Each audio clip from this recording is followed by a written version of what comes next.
The question now is that the amendment be agreed to. I give the call to the member for Bowman.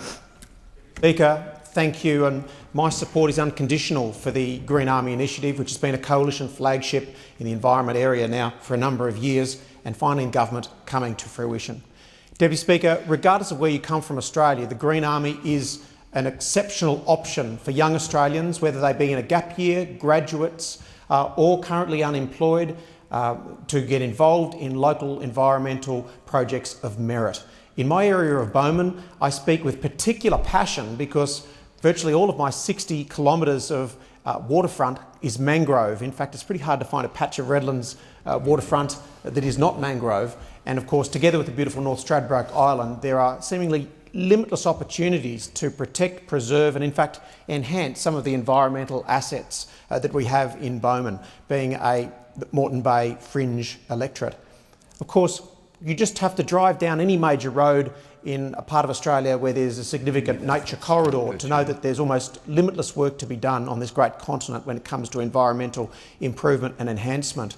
And at the same time, we don't seem to be able to match need with expertise. So many young Australians, hundreds of thousands of them, without at the moment meaningful work opportunities, a chance to train, a chance to upskill, a chance to work together in small teams and achieve something of worth. And the Green Army does that, building over 3 years to 15,000 participants. It will be the largest standing environmental army in Australia's history.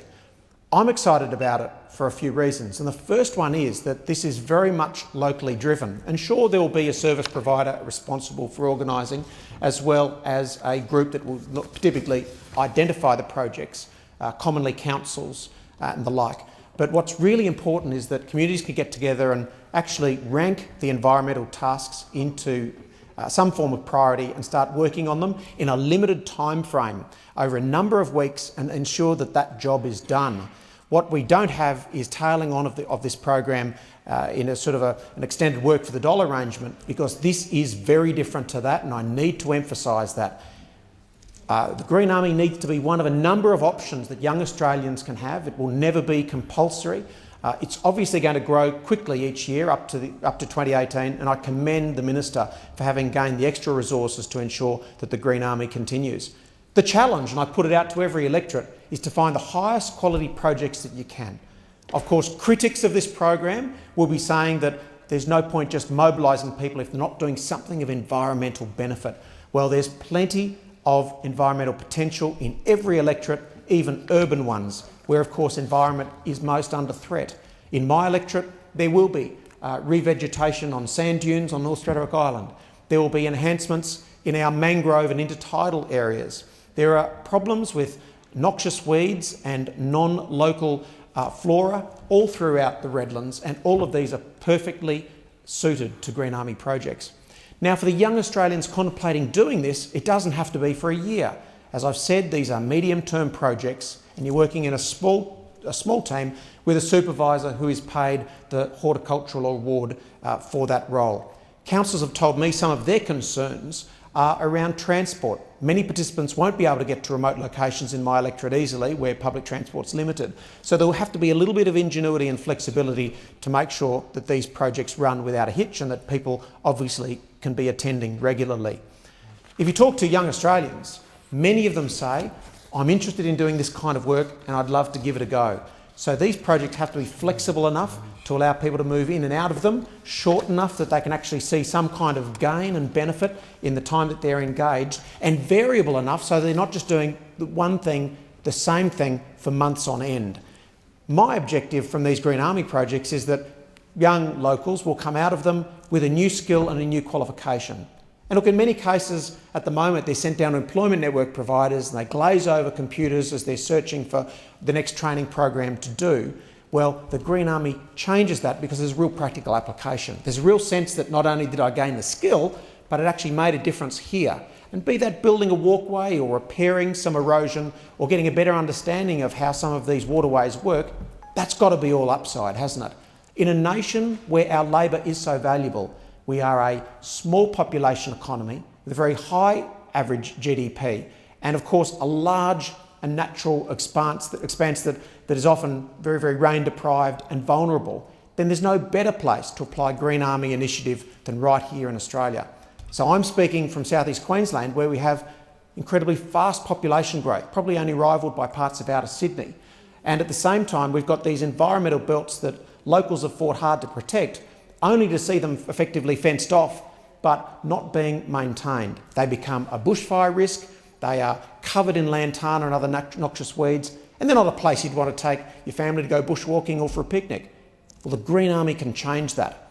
And so on the North Stradbroke Island, where 3,000 of my locals live, for the first time, there's additional employment opportunities outside of mining and the very good work being done by Strady Camping.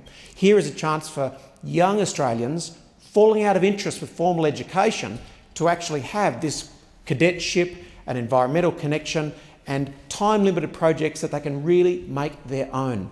That's what's really exciting. And of course, because they're teams of 10, you can run one or two of them before building it up that it becomes so large it's either unmanageable or the human resources are not well deployed.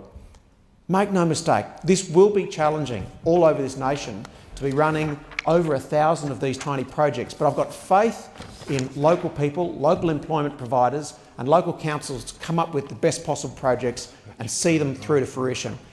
I know that there's been some nitpicking from the other side about workplace health and safety, and it is an important issue, but you're already being supervised predominantly by councils who are very well aware of these limitations and those concerns. In conclusion, please don't mix up the Green Army with Work for the Dole programs. They are very different. I believe in a great deal of pride around Work for the Dole, but in essence, it is a hard stop measure where it is a requirement to be involved if you've been unemployed for more than a certain period of time. The Green Army is very different to that. And I would love to see university graduates, university students, people even studying for a trade, taking a few weeks to be involved in a Green Army project. I'd be encouraging all of my young Australians between the age of 17 to 24 to get involved. And I look forward to the day, once these projects are up and running, to have even older Australians, those above the age of 24, to also be getting involved. It's an exciting moment to be seeing Green Army projects rolling out. For a long time, Green Core projects set up by the Howard government delivered significant environmental benefits, but never really achieved the scale that we're attempting to do here.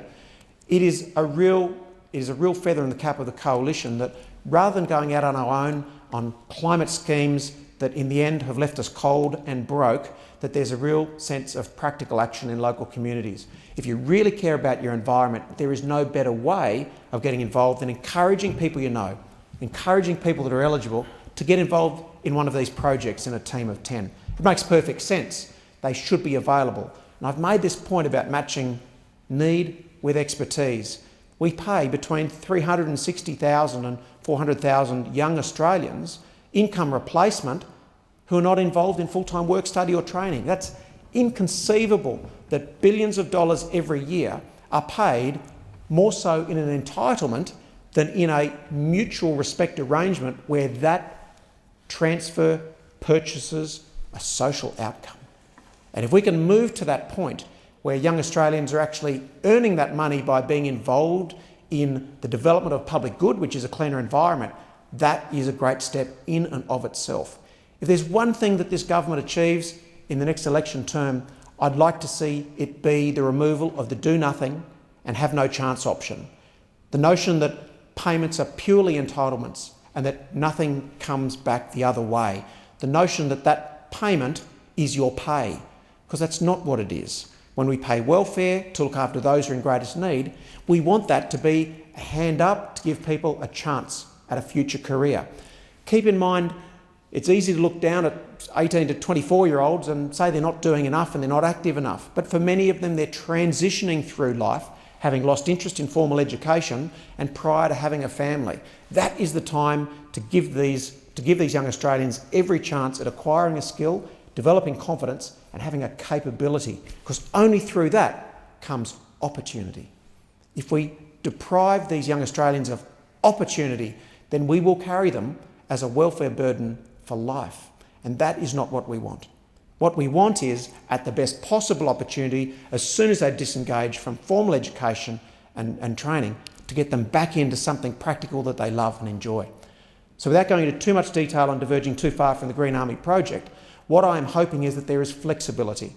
I don't want to see 2 or 3 projects that are exactly the same, picking up sticks and pulling weeds. We need projects within a reasonable geographic spread that offer a range of skills that could involve learning how to use small plant or learning some basic carpentry skills or concreting skills, as well as the obvious environmental rehabilitation issues.